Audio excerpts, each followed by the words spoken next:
नमस्कार बच्चों, आज हम धातु एवं अधातु के कंप्लीट होने के बाद इसके क्वेश्चंस डिस्कस करेंगे जो वर्कशीट 36 में दिए हुए हैं। तो सबसे पहले वस्तुनिष्ठ प्रश्न है, जो छोटे प्रश्न होते हैं जिनका वन वर्ड आंसर या फिर एक सेंटेंस में आंसर दिया जाता है। तो पहला क्वेश्चन है कि एक तत्व है जो ऑक्सीजन के साथ अभिक्रिया करता है और उच्च गलनांक वाला यौगिक बनाता है। यह यौगिक जल में भी विलय है, मतलब जल में घुलनशील है। तो इस तत्व का नाम क्या है? तो जब भी तुम्हें कोई क्वेश्चन ऐसा दिया जाता है तो तुम पहले देखा करो कि इससे तुम कितना चीज़ें सोच सकते हो। ठीक है, तो सबसे पहले ये जो तत्व है ये उच्च गलनांक वाला यौगिक बनाता है। तो ये कैसा यौगिक है? ये धातु का यौगिक है। ठीक है, क्योंकि जो धातु के यौगिक हैं वो उच्च गलनांक वाले होते हैं, मतलब ये जो तत्व है ये एक धातु है। अब दूसरी चीज़ दी हुई है कि ये जल में विलय है। ठीक है, ये जल में घुल सकता है। तो हम ये देखेंगे कि जल में हमने कौन कौन से घुले हुए धातु देखे हैं, और हमें ऑप्शन दिए हुए हैं कैल्शियम, कार्बन, सिलिकॉन और आयरन। ठीक है, इनमें से हमने जो कैल्शियम है उसको देखा था कि वो जल में घुलनशील है और जल में घुल के वो कैल्शियम हाइड्रोक्साइड बनाता है जिससे बाद में POP बनती है ना। तो इसका आंसर क्या है? कैल्शियम। सिलिकॉन और आयरन तो वैसे भी नहीं हो सकता, और जो कार्बन है वो कार्बन डाइऑक्साइड बनाएगा, तो ये गैस है, तो वो जल में घुलनशील नहीं है। जैसे जो कोयला है वो कार्बन है, तो जल में घुलनशील थोड़ी ना होता है। तो इसीलिए इसका आंसर क्या है? कैल्शियम। इसके बाद सेकंड क्वेश्चन है, धात्विक ऑक्साइड की प्रकृति कैसी होती है? तो ये हमने पढ़ा हुआ है कि धात्विक ऑक्साइड की प्रकृति कैसी होती है? क्षारीय होती है। ठीक है, इसके बाद तीसरा क्वेश्चन है, ऐसा अधातु बताओ जो विद्युत का सुचालक है। तो हमने पढ़ा था कि जो अधातु होते हैं वो क्या होते हैं? कुचालक होते हैं, ऊष्मा के भी विद्युत के भी। लेकिन एक ऐसा अधातु है जो विद्युत का सुचालक है, उसका क्या नाम था? ग्रेफाइट। ठीक है, और ये है कैल्शियम और ये है क्षारीय। इसके बाद कॉपर, सिल्वर और एल्यूमिनियम को उनकी सक्रियता के आधार पर बढ़ते क्रम में नियोजित कीजिए। तो जब हम सक्रियता का, जो हमें सक्रियता श्रेणी एक पढ़ाई गई थी, सक्रियता श्रेणी, इसमें से हम देखते हैं। तो सबसे पहले हमें देखना है एल्यूमिनियम कहाँ है। ठीक है, फिर हमें देखना है कि कॉपर कहाँ है, और फिर हमें देखना है कि सिल्वर कहाँ है। ठीक है, तो सबसे ज़्यादा सक्रिय कौन सा है? एल्यूमिनियम।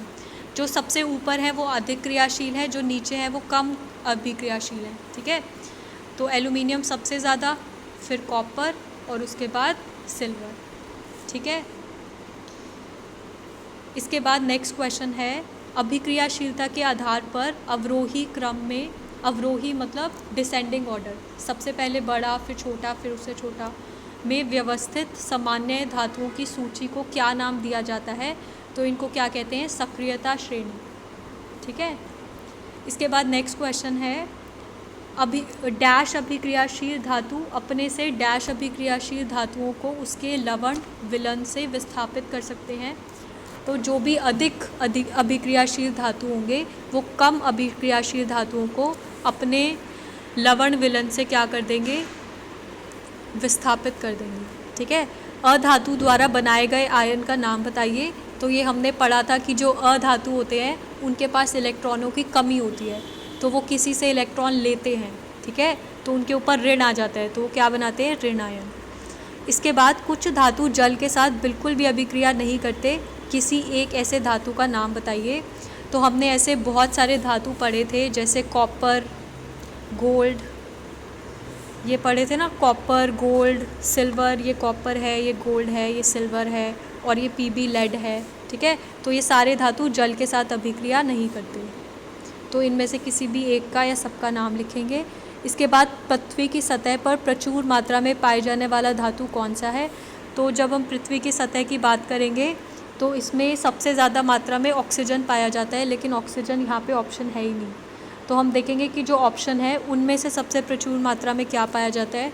तो ये आप खुद से दिमाग भी लगा सकते हैं कि जो कॉपर है वो, तो कॉपर की तो ज्वेलरी भी बनती है और बड़े बड़े जो शो पीस होते हैं वो बनते हैं, तो वो तो प्रचुर मात्रा में होगा नहीं।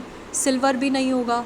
अब बचा एल्यूमिनियम और आयरन, तो जो प्रचुर मात्रा में होता है वो कौन सा होता है? एल्यूमिनियम होता है। ठीक है, इसके बाद नेक्स्ट क्वेश्चन है, कि किसी तत्व का इलेक्ट्रॉनिक विन्यास तुम्हें दिया हुआ है 286, मतलब उसकी सबसे भारी जो कक्षा है उसमें 6 इलेक्ट्रॉन है, तो ये 6 इलेक्ट्रॉनों का त्याग करेगा या फिर 2 इलेक्ट्रॉन ग्रहण करेगा। तो ये हमने पिछली बार पढ़ा था कि जब भारी कक्षा में 5, 6 या 7 इलेक्ट्रॉन हैं तो इसके पास बहुत ज़्यादा इलेक्ट्रॉन है, तो इसको त्याग करने में मुश्किल होएगी। तो वो क्या कर लेगा, 1 इलेक्ट्रॉन, 3 इलेक्ट्रॉन, 2 इलेक्ट्रॉन या 1 इलेक्ट्रॉन को ग्रहण कर लेगा और ऋण आयन बना लेगा। तो ये जो तत्व है ये क्या करेगा, 2 इलेक्ट्रॉनों को गेन करेगा, ठीक है, 2 इलेक्ट्रॉनों को लेगा।